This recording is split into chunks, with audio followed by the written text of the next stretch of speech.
नमस्कार, बहुत स्वागत है आप सभी का न्यूज स्टेट मध्य प्रदेश छत्तीसगढ़ के डिजिटल प्लेटफॉर्म पर। मैं हूं आपके साथ लोकेंद्र त्यागी। रूस और यूक्रेन के युद्ध में अब एक नया पड़ाव आ गया है, एक नया मोड़ आ गया है, क्योंकि यहां पर एंट्री होने जा रही है नॉर्थ कोरिया की।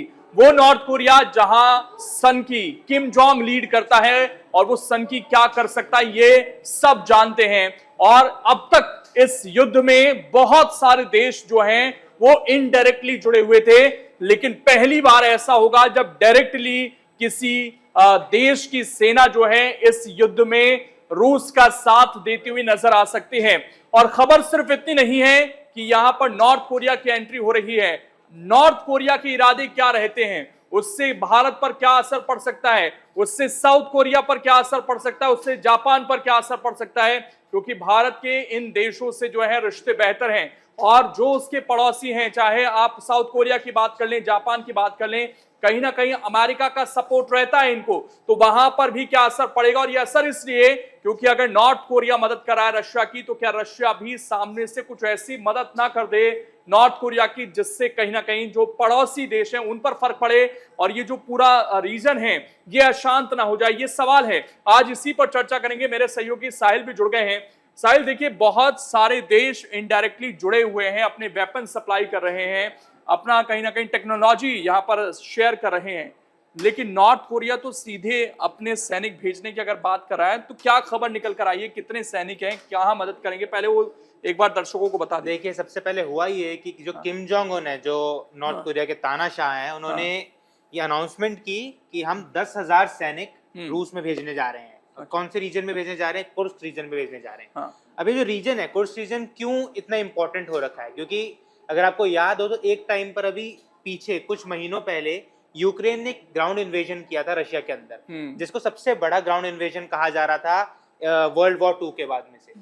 अब जब ये ग्राउंड इन्वेजन हुआ था, उस टाइम पर भी सवाल उठे थे कि कैसे रशिया की टेरिटरी में घुस के यूक्रेन इतनी बड़ी मतलब 1150 किलोमीटर के आसपास का एरिया कवर कर लेता है। हालांकि बहुत बड़ा एरिया नहीं है रशिया के, अगर हम कंपैरेटिव करें तो, मगर हाँ, एक बहुत बड़ा, मतलब एक यूक्रेन इसको अपनी जीत के तौर पर देख रहा था। क्योंकि अभी तक हो क्या रहा था, उस समय तक हो ये रहा था कि रशिया एंटर कर रहा था उनकी टेरिटरी में, अलग अलग जगहों को अपने निशाने पर ले रहा था, उन जगहों पर अपने बेस बनाता जा रहा था, पर यूक्रेन ने ऐसा कुछ किया नहीं था। जिसके बाद क्या हुआ कि यूक्रेन उस रीजन में घुसता है और वहां पर अपनी टेरिटरी एक बना लेता है, अपना एक कैंप बना लेता है।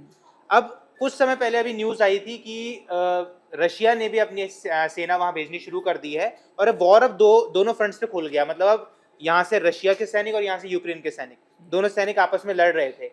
भले ही इसमें रशिया साफ तौर पर लगातार ये बात कह रहा था कि हम इस पे जीत रहे हैं, मगर कहीं ना कहीं रशिया में मैन पावर की कमी पड़ रही है। क्योंकि वॉर आज से नहीं चल रही, तकरीबन 3.5 साल होने वाले हैं, 32 महीने से ज्यादा का समय होने वाला, और ये वॉर खत्म नहीं हो रही है। तो कहीं ना कहीं मैन पावर पर असर पड़ा है। और क्योंकि मैन पावर पर असर पड़ा है, और इसी बीच व्लादिमीर पुतिन जो है वो जाते हैं नॉर्थ कोरिया, और नॉर्थ कोरिया में जाके मुलाकात होती है किम जोंग उन से। यहाँ पर सोचने वाली बात ये भी है, क्योंकि नॉर्थ कोरिया में इस मुलाकात से पहले नॉर्थ कोरिया के तानाशाह Kim Jong Un Xi Jinping से भी मिलते हैं जाके। और जिस समय पर यह माना जा रहा था कि शी जिनपिंग और किम जोंग उनकी काफी अच्छी दोस्ती है, काफी अच्छी इनमें बातचीत चल रही है, तो कहीं ना कहीं चीन को इस बारे में पता होना जरूरी था कि क्या इस तरीके की कोई रणनीति बनाई जा रही है। क्योंकि जिस तरीके से ये किया गया, क्योंकि अमेरिका को इस बारे में कोई भी जानकारी नहीं थी, और अमेरिका और चीन की आपस में कभी भी साफ बनती हुई नजर नहीं आती है। मगर इस केस में ये हुआ ये है कि अब चीन और अमेरिका में बातचीत चल रही है, और अमेरिका ये सवाल साफ पूछ रहा है कि आखिर क्यों इस तरीके की चीजें हुई हैं, इस तरीके की चीजें सामने आई है, और क्या चीन को इस बारे में जानकारी नहीं थी। क्योंकि कभी हमने देखा नहीं कि चीन और रशिया आपस में, या चीन और अमेरिका आपस में कभी भी बातचीत करे, ये कभी भी हमारे सामने आता नहीं है। मगर जिस तरीके से ये चीजें चलती जा रही हैं, जिस तरीके से ये पूरा वॉर चल रहा है, तो कहीं ना कहीं अब चीजें बदलेंगी। हो सकता है कि हमें देखने को मिले कि अब किम जोंग उन कहीं ना कहीं इस पूरे वॉर में पूरी तरीके से उतर जाएंगे, और अगर वो पूरी तरीके से उतरते हैं तो कहीं ना कहीं ये जो पूरा वॉर है इसकी पूरी तस्वीर बदल सकती है। बिल्कुल, तस्वीर बदल सकती है। और नॉर्थ कोरिया को तो हम जानते हैं ना कि उनका दिमाग कैसा है, और जहां तानाशाह की सरकार होती है वहां पर फैसले किस तरीके से लिए जाते हैं, और वो अपने आप को जिस तरीके से परमाणु सशक्त भी बताता है। और फिर क्या साहिल, यहाँ पर अमेरिका पीछे रहेगा? सवाल तो ये भी उठेगा कि अगर रशिया और देशों की डायरेक्टली मदद लेगा, तो फिर अमेरिका के लिए तो मौका है कि आइए हम तो खुलकर आते हैं। बिल्कुल, तो इससे तो युद्ध का जो पैमाना है, कहीं ना कहीं इंटेंसिटी है, वो और ज्यादा क्या आपको नहीं लगती बढ़ेगी? बिल्कुल इससे काफी ज्यादा इंटेंसिटी बढ़ जाएगी, क्योंकि अमेरिका साफ कह चुका है कि अमेरिका नेटो के साथ है। अगर रशिया दोबारा इन्वेड करता है यूक्रेन में तो वो बिल्कुल उनका साथ देगा। कहीं ना कहीं हथियार भी पहुंचाए जा रहे हैं यूक्रेन को। मगर किम जोंग उन ने जो ये हरकत की है, क्योंकि 10,000 सैनिक किसी एक जगह पर भेजना, क्योंकि देखिए अभी तक जो वॉर हो रही थी वो एक सिंपल वॉर थी। यहाँ से रशिया के सैनिक जाते हैं, वहां से यूक्रेन के सैनिक जाते हैं, आपस में लड़ते हैं। तो मतलब ये दोनों देश ही लड़ रहे थे, भले ही पीछे डिप्लोमेटिक कंडीशंस में हम बोले या वेपन्स की हम बात करें, तो इस कंडीशन में हो जरूर ये रहा था कि दूसरे देश मदद कर रहे थे, मगर खुलकर कोई सामने नहीं आ रहा था। मगर अब इस केस में हुआ ये कि किम जोंग उन ने कह दिया 10,000 सैनिक उतरेंगे, यानी 10,000 सैनिक किस रीजन में आ रहे हैं? कुर्स रीजन में आ रहे हैं। ये सीधी तौर पर ये नहीं है कि यूक्रेन की सीमा में इन्वेड करने वाले हैं, यूक्रेन की सीमा में घुसने वाले हैं, वहां पे कोई अटैक करने वाले नहीं। ये रशिया की तरफ से अटैक करेंगे, यानी जो अटैक उन पर होगा उनको उसको डिफेंड करने वाले हैं। मगर एक तरीके से ये बात जरूर सामने आ गई है कि अब दूसरी देश की सेना भी इसमें जुड़ गई है। तो कहीं ना कहीं अब देखने को मिल सकता है कि अमेरिकी सेना भी इसमें उतारी जाए। हाँ, एक चीज और यहाँ पर कही जा रही है कि कहीं ना कहीं अब ऐसा तो है नहीं कि नॉर्थ कोरिया मदद करेगा तो सामने से कोई शर्त नहीं रखी होगी।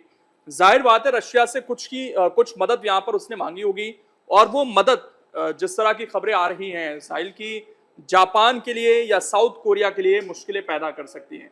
और ये दोनों रीजन अगर अशांत हो गए, एक तो वैसे ही चाइना से हमारे रिश्ते बहुत ज्यादा अच्छे नहीं हैं, जापान से बहुत अच्छे हैं, साउथ कोरिया से भी अच्छे हैं, लेकिन नॉर्थ कोरिया, चाइना, अगर इनका यहाँ पर कुछ भी हित बढ़ता है या जापान थोड़ा स्टेबल नहीं रहता है, उसको कहीं ना कोई नुकसान होता है, साउथ कोरिया कुछ नुकसान होता है, तो भारत पर भी क्या घूमकर इसका असर नहीं आएगा? भारत पे बिल्कुल इसका असर पड़ेगा, क्योंकि जो आप बात कह रहे हैं कि बिना देखे कुछ भी जो वर्ल्ड में चलता है, चाहे हम किसी भी कंट्री की बात करें, जो भी आपस में बातचीत चलती है, कोई भी डील चलती है, वो 2 वे प्रोसेस होता है। अगर हम आपको सैनिक दे रहे तो हमें आपसे बदले में कुछ चाहिए। और ये हो सकता है, ये माना जा रहा है कि शायद किम जोंग उन ने रशिया से एटम बॉम्ब या न्यूक्लियर वेपन मांगा है।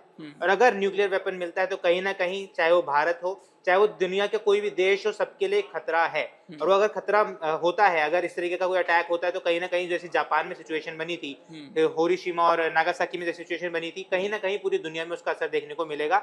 और भारत पे कहीं ना कहीं इसका बहुत बड़ा असर देखने को मिलेगा। क्यों? क्योंकि चीन और नॉर्थ कोरिया की नजदीकियां काफी ज्यादा है। तो ऐसे में हो सकता है कि अगर भारत कभी भी वॉर की सिचुएशन में जाए और नॉर्थ कोरिया चीन की तरफ से आता है, तो भले ही बाकी देश न्यूक्लियर अटैक ना करे, मगर नॉर्थ कोरिया शायद अटैक करने से उसका कुछ कहा नहीं जा बिल्कुल सकता। वो बहुत कहीं ना कहीं सोचा नहीं जा सकता, वहां पर वो किम जोंग कर सकता है। और एक चीज और है साहिल, जो इसमें शायद चर्चा नहीं हो रही है उस तरीके से, अगर रशिया को किसी दूसरे देश के, नॉर्थ कोरिया जैसे देश की जरूरत पड़ रही है, तो क्या रशिया कमजोर हो रहा है? ये इस बात का संकेत नहीं?